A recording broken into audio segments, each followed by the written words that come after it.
Hey there, welcome to the channel. Today, I'm going to be baking and my recipe calls for room temperature eggs. So today, I'm going to show you how easy and quickly you can get these cold eggs to room temperature. I'm Jamie with SavorySaver. I share gluten-free recipes, tips, tricks, and resources to make your gluten-free lifestyle easier.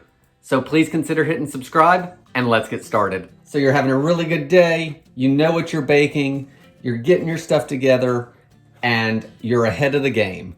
So what you need to do to get room temperature eggs is you need to take the eggs out of the carton about 30 minutes before you need them, put them somewhere where they're not gonna break, like in a bowl, and you're good to go in about 30 minutes. They will no longer be cool to the touch.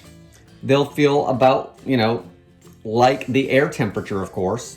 That's when they're gonna be room temperature, about 30 minutes.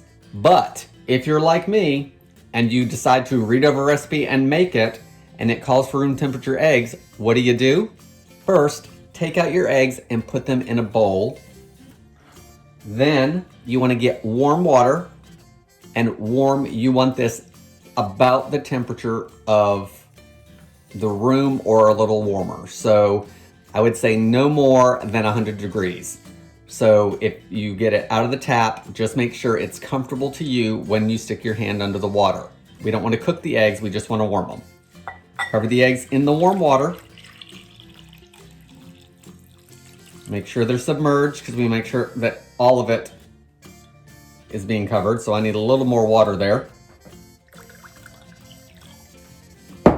Once they are covered, they should be room temperature and ready to use in 5 to 10 minutes.